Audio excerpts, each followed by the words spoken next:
Hello, everybody. Welcome back to the Roundtable. This is number 15 for us. That's impressive. I know it's been a while. I've had some scheduling and everybody else, and it's summertime. It's always busy. Tyler's been serving our country. Thank you for that. So how's everybody doing? Dean, what's been going on? Are you okay? You're jumping right to me. Yeah. Hey, you know what's going on. It's a busy, busy summer for me. I am changing jobs once again. Once again, Dean has same career area, but you're going to let people different place altogether. Well, I'm moving away from healthcare and moving into the parish, going to a church. Dean's going to get his own congregation. Tell me that's not a little scary. Well, that is congratulations, Dean. Sincere congratulations. All right, Stu, how have you been? How's your summer going? You've been to Vegas. I know that. Just got back from Vegas. Not that much of a successful trip. It was fun. And I went with my dad. And when I got back, I am starting my own new career. Back in the poker room. Back in the poker room, this time is management. So nice. I'm somebody's boss. I can't believe that they let that slide. Wow. Tyler, you've been off. Tyler, for those of you who don't know, is a U.S. Marine and was off in the National Guard, correct? Yeah, I was gone Marine Reserves. I was in California. Marine Reserves. Got back late last month.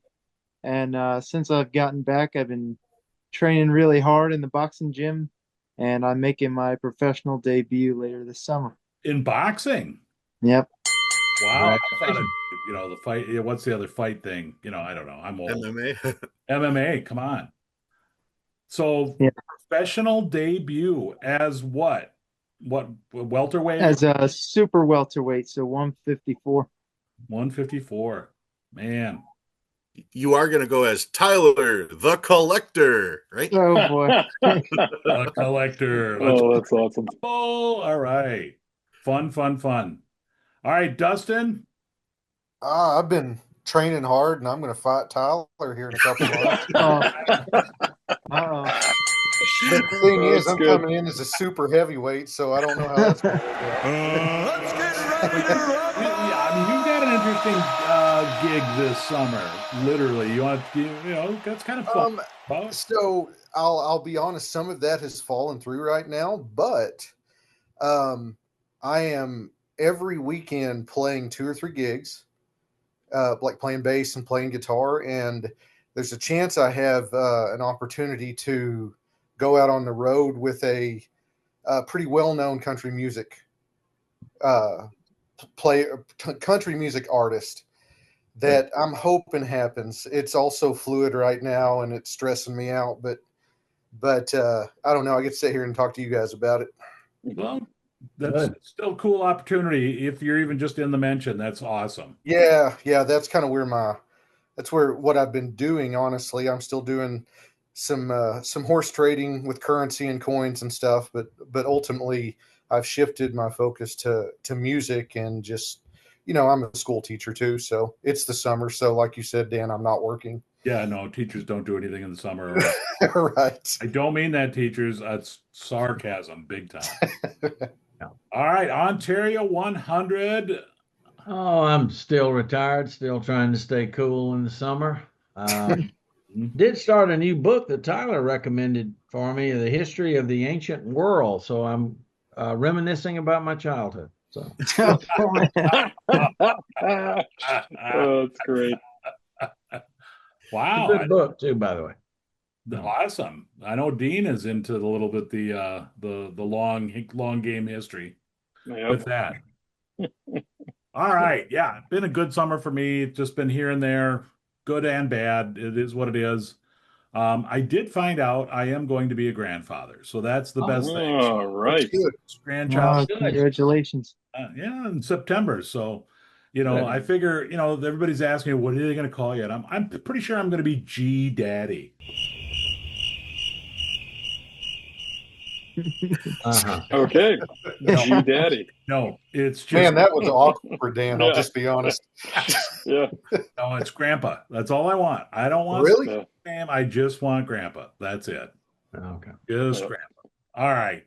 So what we've got on tap this evening, besides all of our boring lives, Got a couple things, and the main thing that we're going to do, as you saw in the title of coming in on the video, is what do we collect and why, and give you a little insight on what that is. But I had a couple other topics that came up that one we're going to get to right away, and it was a question that came in from fellow YouTuber Mike at Walker Magnet, and I'm paraphrasing it a little bit differently than he asked it, but it is pertaining to what everybody talking about the values of notes and a little bit about grading as far as the terminology that applies to it.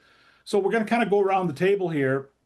And so here's the question. When buying currency, do pinholes, rust spots, or other comments downgrade the value of a note? Does EPQ, PPQ add value to the note as opposed to just a straight grade? What are your thoughts? Let's start with Dustin. Dustin, what do you think? So, in the fancy world, I don't care about any of that stuff. But, if I look at it in the whole picture, talking about, we'll start with EPQ, which exceptional paper quality, or PPQ, which is Premium. what's PPQ? Premium Premium paper quality. Yeah, it's the old PCGS thing. That matters on a lot of notes. I would say 1928, I think is where, or 1935, right through there, some of those silver certificates. I think it matters somewhat, but you'll see it more importantly on like the large size notes. Going to rust and pinholes and all that, fancy world, it doesn't matter. But if you're going out looking for premium notes and looking for good stuff, I mean, rust really does take away from that eye appeal. It's always paper clips. That's what you always see, seemingly, is paper clips at the top of the note. Tyler, thoughts? Oh yeah, EPQ, PPQ, it adds significant value. And really what that's telling you is that note is original. You can find a 45 or 53, 58, even up to, I believe, 63 or 64 is as high as it can go without EPQ. After that, it's commensurate with the grade.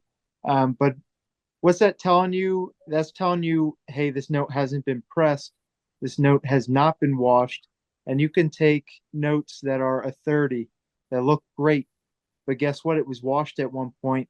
And when they're grading that note and they realize that, it's going to be just a straight grade. It's not going to have that designation, and that's going to detract a little bit of value compared to an EPQ or PPQ note. Now, notes with comments, like you said, pinholes, rust, margin tears, small things like that. For a collector like me, looking for, lower to mid-grade type notes, especially now when I'm looking for such difficult types, I don't mind that stuff as long as it's not really too distracting, unless the rarity is just crazy. Right. I mean, like an example, and I want to bring up your example of that, is your $50 1869 Rainbow. I mean, that's where it's such, a great note, and it's so rarity, scarcity, both combined, that it's just to have one. It's really like, who cares? I mean, At that point, it almost helps me because it comes in cheaper than it would otherwise. Yeah. Stu, thoughts?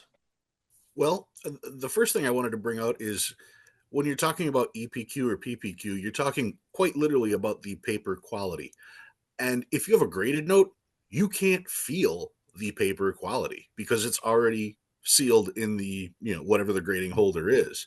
Whereas if you're dealing with a raw note, you can actually feel the quality of the paper itself. That's the importance of the PPQ and EPQ designation, because you don't get to put your fingers on the note.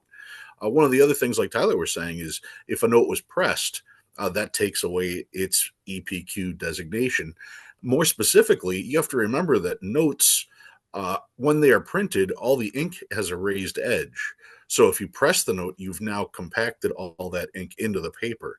That's the big deal about pressing notes. So when you have a note that you can't handle because it's in a holder, that's the importance of having the EPQ or PPQ designation. As for the holes, pinholes, to me, if it has one pinhole or if it has 6 pinholes, to me, that doesn't change the thing. Once you have one, you're not really going to make it any worse after having another one. But to me, that is just such a great negotiating tool, because now you can say to the person who is the owner of the note, yeah, it grades out at a 40, but it's got a pinhole. So now you've got room to go back and forth. And the opposite is true with the EPQ and PPQ. If you've got an EPQ note and it's a 40, well, now you take the 40 price and you can probably get a little bit more for it. What the actual percentage more, who's to say? That's what makes the negotiations fun. Yeah. Dean?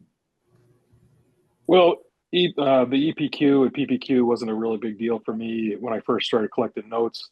But as I've learned, I especially about the originality of the note and that paper quality. When I bought a note recently. It was a Canadian note, had a 30 EPQ on it, and holding that note, you really do notice the difference when you compare it to other notes in your collection. So for me, it is starting to become more important to me, and it is going to add value, I think, as I continue to collect, in my eyes at least. And as far as the other stuff goes, I got a nice $20 gold certificate. It's full of pinholes. I'm okay with that. But something like rust, I try to stay away from. I don't know why. I just don't like the look of it on a note. So, again, to the overall conversation, it's about eye appeal. And of course, if something doesn't have great eye appeal, it's going to be less value. But if it's a rare note, then yeah, maybe somebody will say, hey, you know what, I'm going to go ahead and get that, even if it's a net grade, because they really need it for their collection and it is that rare. So I guess it depends on what you're looking for and what is going on with the note itself. Ontario. Well, I think most of it's been said and said quite well. The only thing I would add is just personally, I try to stay away from notes with comments most of the time. But if a note is rare enough, a purchaser can't be a chooser. Mm-hmm. You have to buy the note that's in front of you if it's rare enough. I think that has less of an effect on the price. So Yeah. I mean, for me, it's kind of like putting it this way for me. It's like technically for every single grade that you have. So if you've got a VF30, there's actually 4 grades available. You've got a net or a details. You've got comments. You have a straight grade with no comments, or you got a EPQ, PPQ. yeah. Every one of those is going to be a different price. And that's Mm-hmm. where, going back to where Steve was talking about, is the negotiating and how much does that affect. But really, for one grade, there are 4 different prices for that. And that's really what it is. Now, the question I think that folk collectors want to know is like, well, it says it's a VF30. Should it jump up to the price of a VF35? Should a VF30 overtake VF35, choice F35? I don't think so. I don't believe that. I don't think that that should be. But you could have a straight grade VF35 that doesn't have a lot of eye appeal, but it's still a 35, where you've got a 30 that's PPQ that looks great. Maybe they're equal. That's the game. That's the negotiation. That's the, hey, I'm going to try to get a better deal. Or if I'm selling, I'm trying to go get a better price. Yeah. And so it is tough, but that's An unusual example there is the 1928 gold certificates, especially the 10. I don't know if you guys are aware of this, but they do not issue many EPQ grades on those things. Are y'all aware of this? No. Nope, never heard. Yeah. Okay, so it's something to research. And I just learned just from being in the business and talking to some of the bigwigs. I had a guy one time because I had a $10 1928, and he just lost his mind over it. And I was totally unaware of that. And I don't know, I guess that might have been the turning moment that made me start looking at it a little bit closer sometimes. Well, and again, none of it, like Dustin, started with you, end with you. When you said, hey, fancy serial numbers, it doesn't mean anything. I know national banknotes, probably 95% of all national doesn't matter. The No. grade doesn't really matter for a lot of those. So that's what it is. All right, moving on to the main topic. So, kind of like, everybody kind of asks us what we collect. We kind of share what we collect, but we really never, talk about it I guess, on our channels per se or how. But it's like, what do we collect and why is the question for each one of us. And where are we going with our collections? That's kind of where it is. And we'll start off with the main one first. I'm going to go right to Tyler first. Oh boy. We're gonna go kind of what I think youngest to oldest is. How about that? Oh boy. All right. So yeah, so I'm a big type note collector. And when I got into the hobby, my kind of philosophy was, you know, get one of every note that was issued for regular circulation and like just one type of each design. And um, I've had a lot of success, but it took me a while to kind of delineate what was what and figure out all the notes that actually needed to complete the set. And I'm still kind of trying to figure that out. Um, for example, like the 1907 and 1906 gold certificates, do those count, or am I just sticking with the 1922s? Because now I'm hitting this point where every note is like $2,000 to $4,000 or $5,000, and I can't really make additions like that anymore. And these notes are kind of, they're not as expensive, and I'm like, I could just add them in there for completeness. But that's kind of where my philosophy was. You're only a U.S. currency note. Only US, yeah. U.S. But I do have some. So like that same philosophy kind of carries over towards coins, but I haven't made that jump really. I have some. I'm sorry, you got garbled. Well. What did you say? Yeah. Yeah.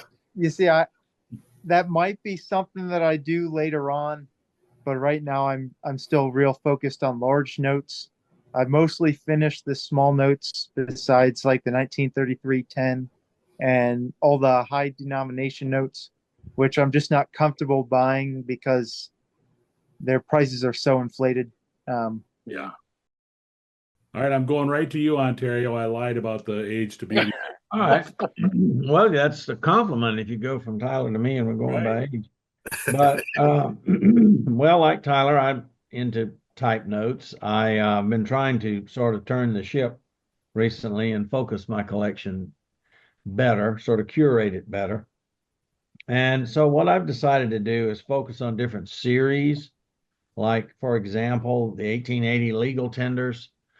Since I was lucky enough to win that $50 legal tender, I thought, well, let's get the 1, the 2, the 5, the 10, and the 20, and kind of make a little set, if you will. Of course, I'll never get the 100, but anyway, so that's kind of what I'm doing now.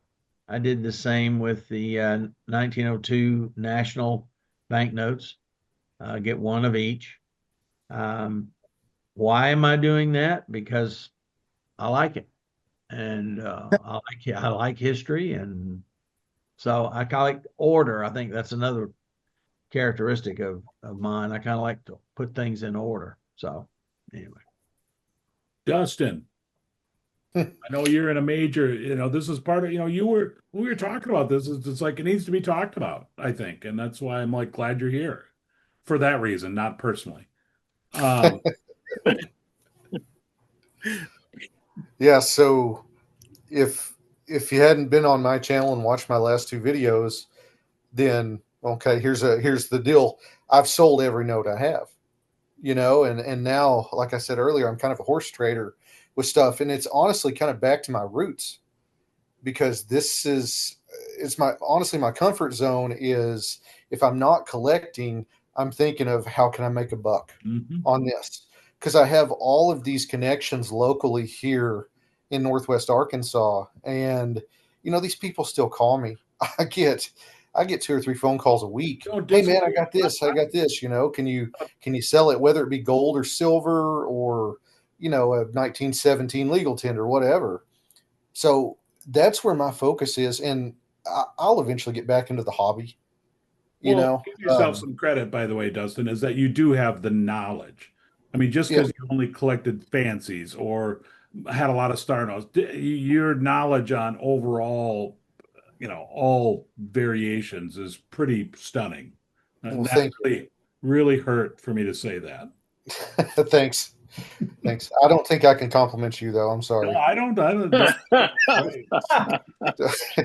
No, I've had so many people reach out and say, "Man, you got me into fancies. It's a sickness," that kind of thing. Dean knows. Dean's well aware. Yeah. Well, sorry to cut in, but just segue. I mean, I'm sorry, Dustin. Yeah, go for it, Dean. I was just gonna say, what I was gonna say is, Dustin, you're still in the hobby. Like Dustin he'll text me a picture of a fancy with zeros and sevens to be like, "Hey, you got to buy this note." Yeah, this is yours. So you need to buy this. You're in the hobby. Oh yeah, that was it. No, well, while we're there, keep going. Yeah. So what I'm working on is I am actually almost finished with my 1937 Canadian Bank of Canada notes. I just need the 50, so I'm going to be buying that, and that'll be pretty much completing that set. I might go a little bit deeper in that with signatures and such. I don't know if I will or not, but with some of the notes, like the $1, I do have different signatures because there actually is some varieties there. So I don't know if I'll keep going with that or not, but that's something that I've been working on, and I've been buying a lot of notes. And why am I doing it? Because it brings me some enjoyment. It's fun to do the research. It's fun to hunt for these notes. I'm on more sites and going to shows now more often, which is kind of fun just to see what's out there. I don't know if I'm doing a ton of buying, but I'm certainly looking at a lot of different things. So that's the big one that I've been trying to complete. And I just, I shared with you guys 100 that I just recently got from Great Collections. So like I said, I just need that 50 and it'll complete that 1937 Bank of Canada series. Yeah. I mean, so what describe, Dean, what is your main? I mean, is there a main, and maybe there isn't a main collection. For currency, I don't know if it's quite a type collection. That's why I was going to talk about it a little bit later, but obviously I got my fancies. I've been picking up a lot of star notes. I know I picked up a couple star notes from Ontario. I'm probably coming back for that $100 bill there, if you still got it, Ontario. I've been liking those, especially those solid stars. I think it's just they look cool. Yes. Then I get I don't know what it is. I get kind of sucked into those nuances, like the narrow versus wide. I've been picking up those of different denominations of narrow versus wide, and I think it's completely stupid. It doesn't add any value to it. But for me, it's kind of fun. So I've been picking those up and getting into the trapped in those nuances. And then my Canadian collection, I'm going to continue to collect Canadian notes. And I've actually kind of surprised myself because I have started collecting Dominion of Canada notes, which are those early notes, late 1800s into the early 1900s. And those notes, the reason why I never thought I was going to collect those is they are more expensive than other years of the more modern notes. But I'm trying to buy two tonight on Great Collection. So I'll give you the update on that. Mr. Plubak. Well, I've got pieces of all of this. I started off much like Tyler. I want one of everything. That's how I started. But much like Ontario, I want a list. I want to be able to complete something. And there just aren't a whole lot of lists out there for us to try to do that. So when someone introduced me to the top 100 100 currency notes, I thought, well, here's a list. And I've been very focused on trying to knock out as many of those as possible. Now, recently I did the videos showing the notes that you just can't afford. And then I had another list showing the notes that they're just too unique or they're too rare to actually be able to be in everybody's collection. I mean, if there's only two notes, obviously I'm not going to have one of them. But there are roughly 50 notes that can be gotten. And from that list, I'm at like 34. So to have 34 of the top 100, that's pretty impressive. So when it comes to my focus, that's where I'm going. Tyler, did you ever try to check off that list? Because I know you've got a bunch of doozies on there. Do you have a body count for that? Yeah, I'm not sure, but I can get back to you with that. Okay. I'd imagine I'm probably around where you are because you have some of the like obsolete notes and stuff. Right. Yeah, the obsoletes, and then I've got the continentals or the colonials that are listed on there as well. Because I have the PMG registry, and one of them is the top 100, and I believe I have like 21 PMG notes on that list. So I'm not sure exactly where I fall, but yeah, I can get back to you on that. Okay. But yeah, that top 100 list, such a cool book, such a bunch of cool information in that book about the history, about price changes over the years, about how many are left. And if you compare it to coins, I mean, there is no comparison. If there was a coin where there was only 200 of those in existence, you could buy the coin or a car, So to me, yeah, or a house, exactly. So yeah, that's why my main focus on my collection has shifted to that top 100. So I wind up seem to be making my own list a lot. I mean, I'm like, and it's based on what I can afford, what is out there, and again, researching for me as far as is it achievable? Like it really bugs me when I can't complete a list. Like Ontario, you mentioned, I'll probably never get the 100. It still bugs me, but I'm still going to collect them. I'm still going to try to get as high as I can. But for my main collection, it's trying to complete the U.S. large size, a $1, $2, $5 type set. And I've got one more left of the ones, and I think I've got one more left of twos, and I got a way to go on the fives because the price goes up, so they get a little bit harder to purchase on that. But I've made a pretty good dent on that. And again, we talked about the type collection on a video, roundtable that we had a while back, saying, well, what is the type, the affordable?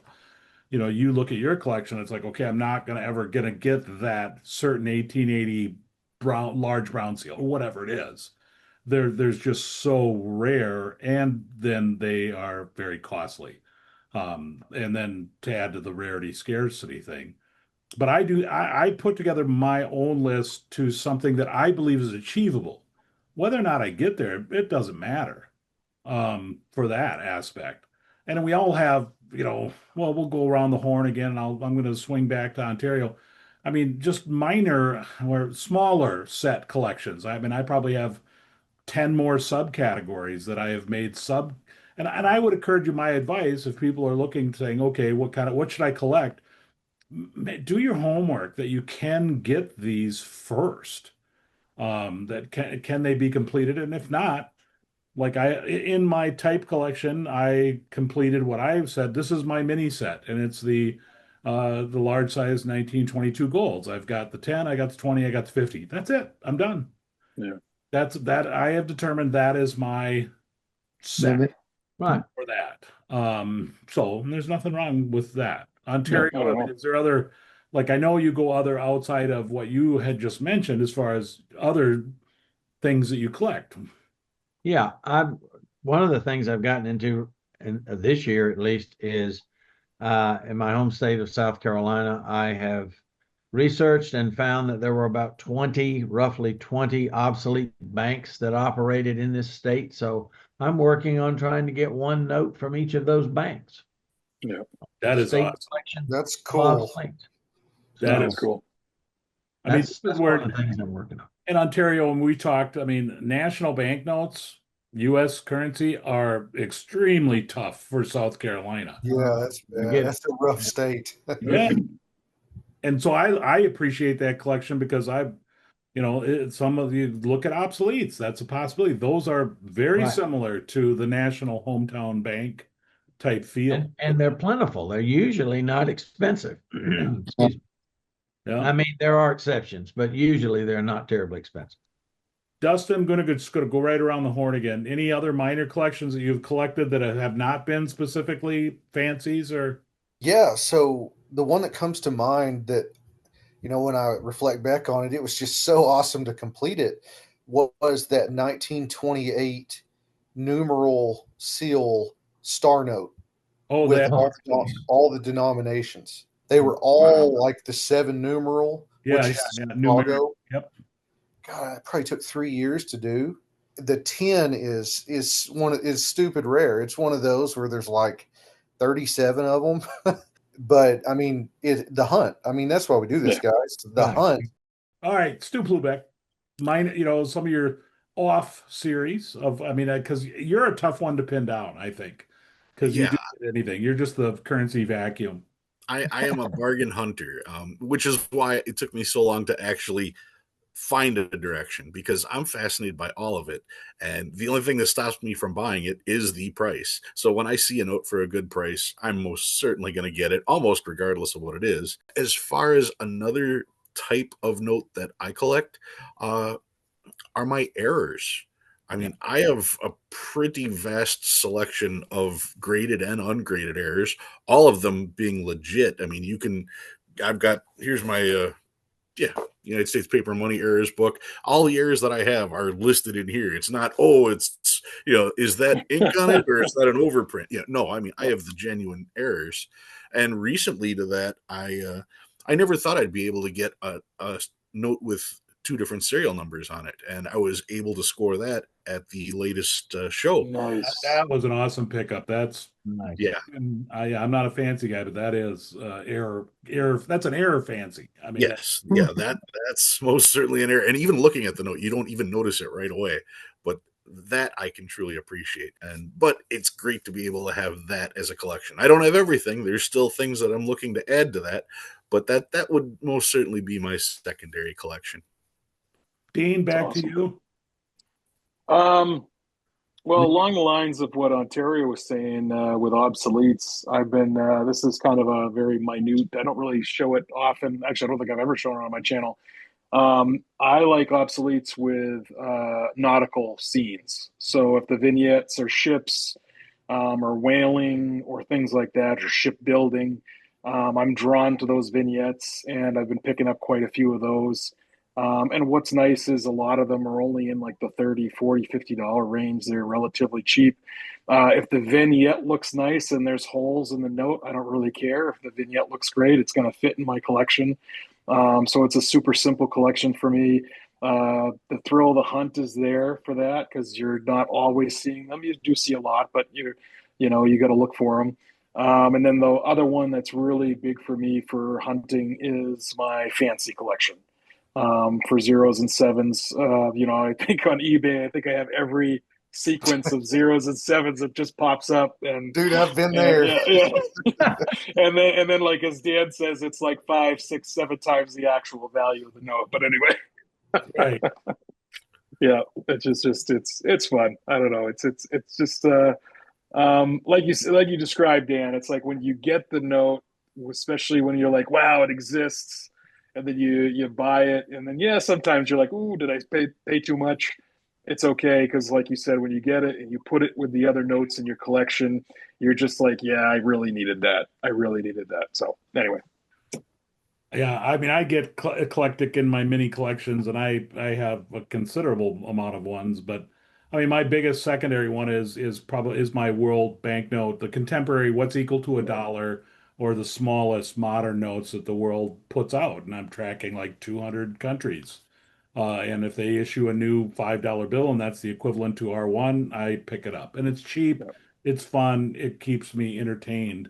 Canadian and Mexican currency, I fell for those. And just going back to the 1920s, I pretty much have completed what I think I can afford for the most part. I mean, there's holes in there, but going back to, like I'd really love to do the 1935, complete that set Yeah. For I believe the 50 and the 100. But those start Tough notes. Yeah.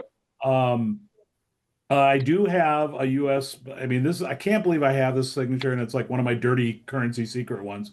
And it wasn't a secret, but US small size banknotes and signature collection, FR numbers and only Minneapolis Federal Reserve.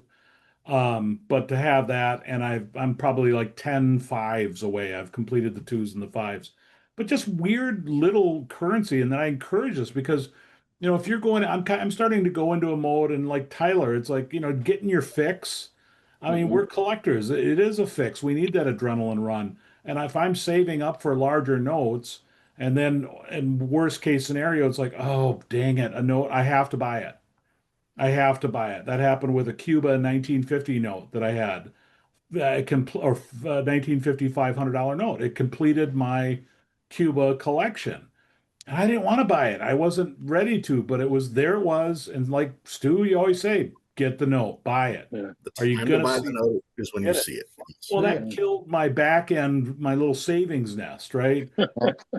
Which, when you kill the savings nest, then you're kind of, what do I pick up? And that's where these, like my New Zealand banknotes from 1985, World War II, Allies and Axis currency, they're cheap.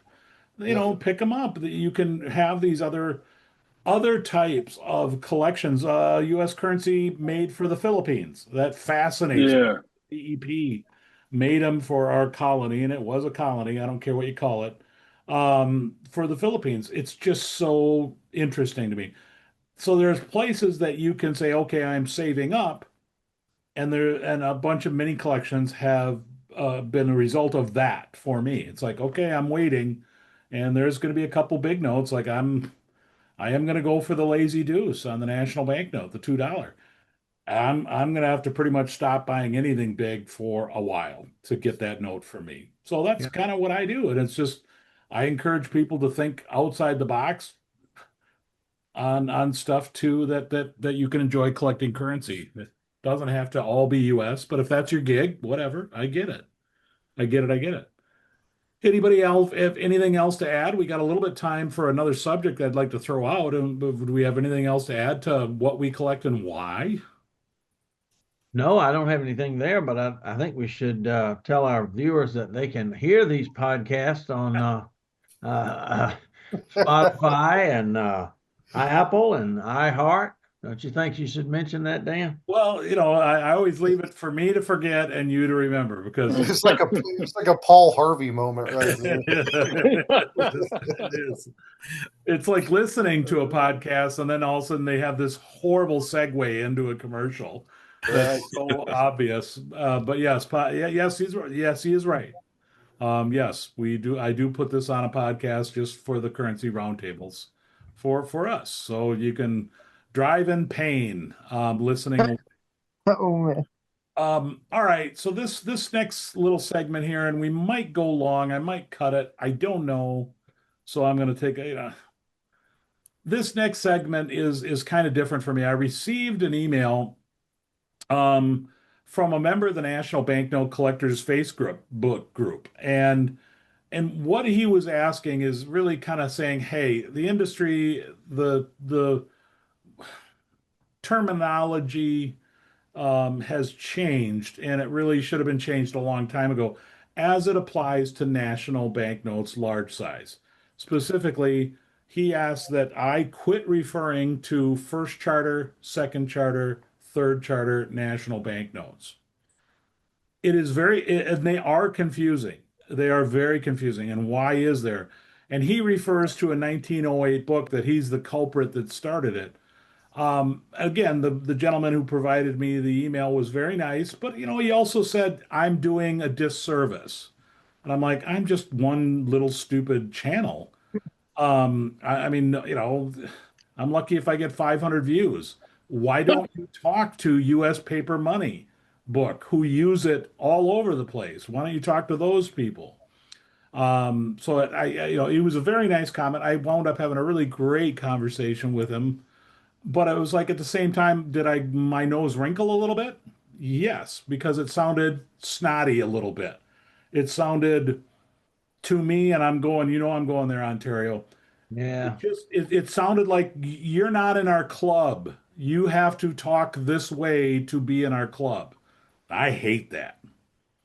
But I'll put my big boy pants on and say it made perfect sense to me when you really think about it. Right.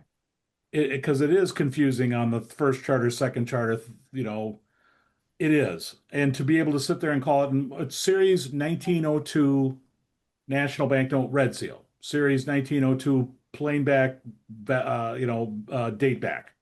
That's it. We don't call legal tenders first, series 1862 or first charter series legal tenders or silver certificates or gold certificates. You don't apply it anywhere else except for national banknotes. So, thoughts on that, gentlemen? Any reactions? Am I overreacting?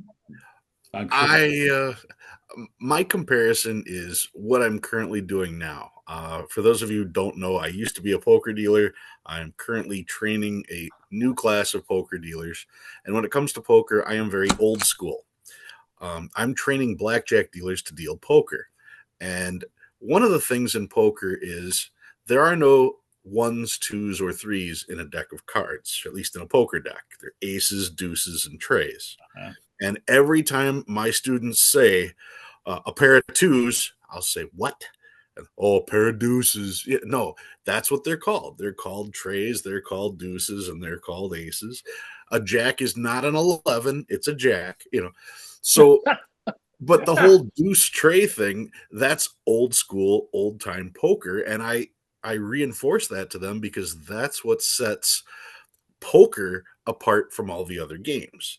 So when poker players hear you referring to them as deuces and trays, they understand that you are a professional poker dealer and not just a random dealer dealing this particular game.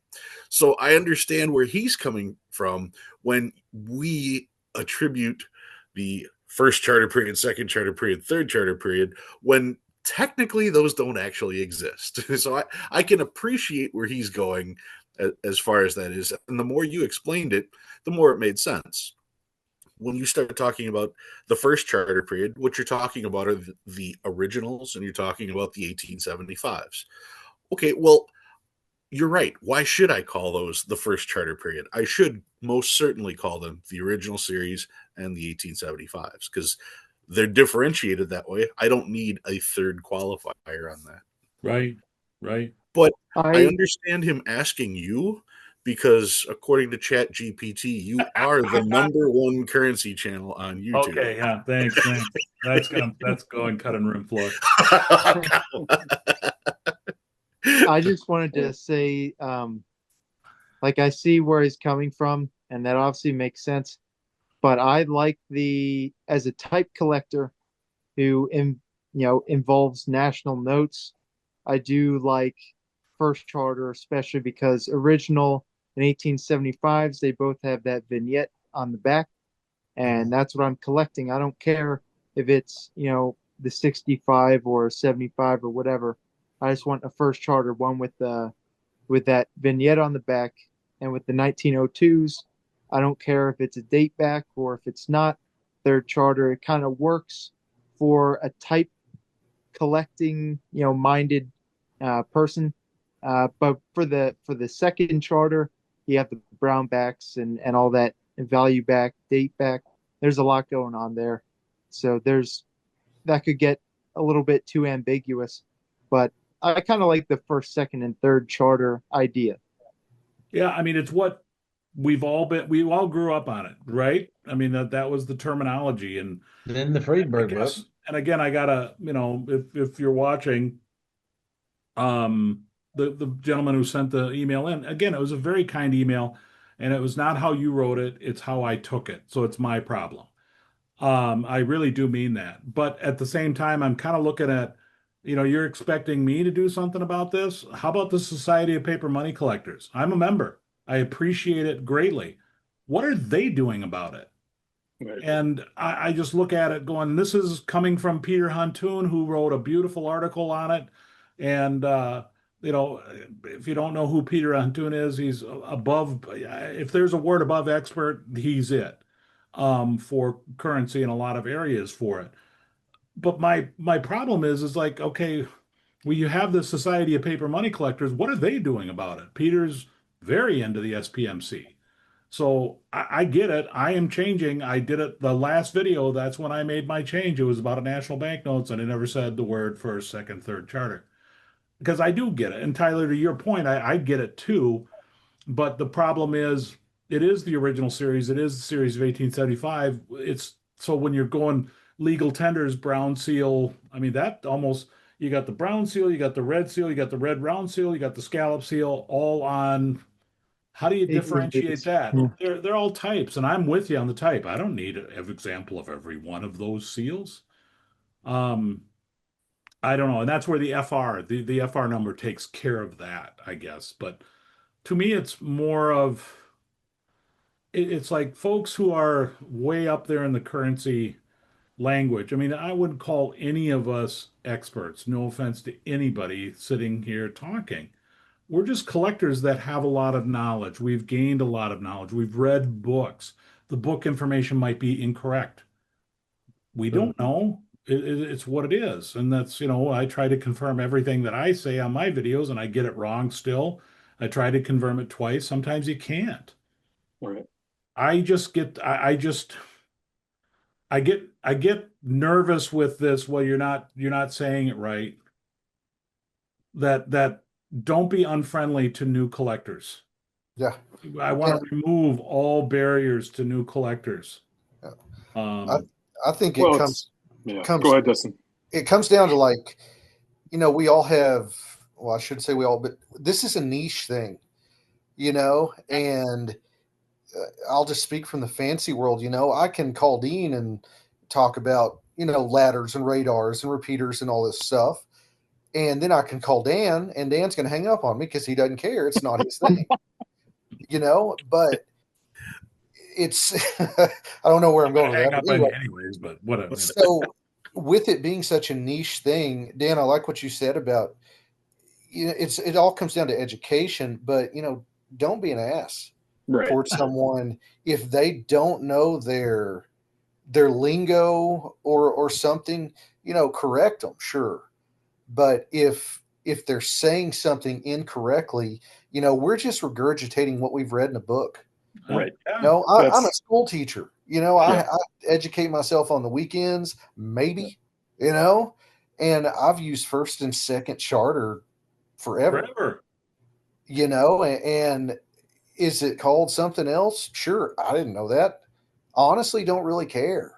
Well, that's it, Dustin. I think you're right on there, and and that's what I was going to say too, is just presentation, because I'm pretty sure all of us on this roundtable, maybe Tyler's different, but when I grew up, there was 9 planets.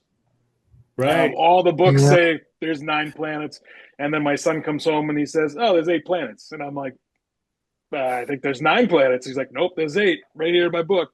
So I guess it just depends. It comes down to presentation. You don't have to be a jerk about how you say, "Hey, this terminology should be changed," or it is changing. And to your point, Dan, yes, if you're an organization that claims to be the official or the expert on something, well, then write the books, or write a new book that says, "Hey, this is the terminology that should be used for these things." Or like to what Dustin was saying, and what you were saying too, is find those leaders that write, or the editors, or whoever is the authors that are writing these books, and really say, "This is how it should be. Let's get this changed," just like they did with the planets. Just like the planets.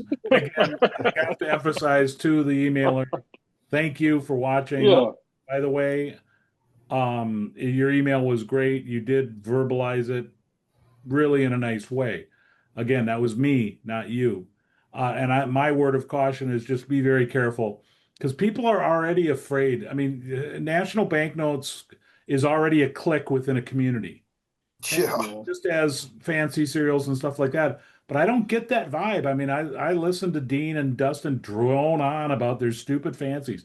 Right. Actually, I do have an interest. I do listen to it. It does interest me. Errors interest me. Do I collect them? No, but I watch Stu's videos. And for me, it's like, I'm not going to pay anything extra for those. That's just my deal. But to make it more cliquish or more, again, entry level makes it harder.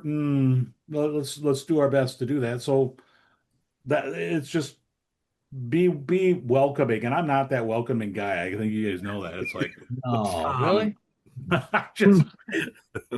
I am, and I'm not. I'm just like, I just want someone to be able to start a collection and Another guy asked me, he's like, well, I don't have a lot of money. How can I get started? I'm like, Right.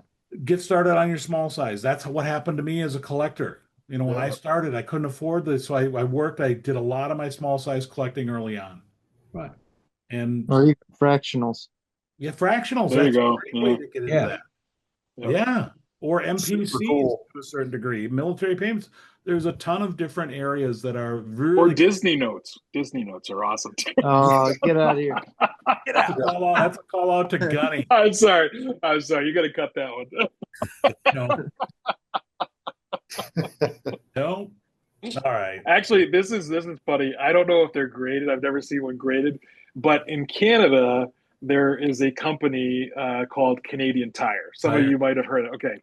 Well, when you go to Canadian Tire and you spend your money, they give you Canadian Tire money as coupons. And if you save up all your Canadian Tire money, you can go in and you can buy certain things with it. And people actually collect Canadian Tire money and sell it. And it's hilarious to me. I'm sorry, I'm not making fun of them, but there it is. Yes. There it is. That's awesome. People collect it. It's awesome. Dude, thanks. I'm going to show awesome pictures of it because Steve, you've got them. You can't see them great. Yeah. Up close, Steve. They're pretty good looking notes, aren't they? I mean, they're pretty. Yeah, they are. If you want, I can. I'll email you some images of them. They're. Yep. If I can find it, Dan, one actually recently sold for like insane. Well, in my eyes, insane money. It was thousands of dollars, and I'm like, what? This is just money you get when you go in there. Yeah, it's crazy. Anyway, sorry. Collect what you want, and again, very much so. Trying to emphasize our community and the education and the Society of Paper Money Collectors. They need some changes. I'm still a huge supporter of them, but they need to start looking to the future. And I'm going to take this platform and just use it. All right, Society of Paper Money Collectors, if you're a member out there, we need to start encouraging those members to start. The people who are running the organization, you need to start marketing to 65-year-old men. Not 85. And anybody within that age bracket really does get that joke, but it's true. It really is true. It just, you got to turn the page and step into, I don't know, Windows 1995, maybe. I don't know. See, I never even realized that this was an issue, though. I've been collecting for all of 10 years now. And my first and main source of information has always been Paper Money of the United States. Yes. So when you go through that book, that's how they're listed. First charter, second charter, third charter. So as a newbie buying that book, that's just how I thought it was supposed to be. So, I mean, that's why for 10 years, I've always said it that way. But now that I know that that's not the way it's supposed to be, I can correct that. Right. Well, and even if it is incorrect or not correct, I mean, I think and I'm not asking anybody to do it, you want to still do first, second, third, whatever floats your boat, just don't, it is, I think it's easier. I'm going to change, but it is what it is. I'm going to be a rebel. I'm just going to keep doing it. You're just going to keep doing it. I'm just going to keep doing it. Yeah. I'm going to go out and buy a national banknote just to make a video. Well, and right.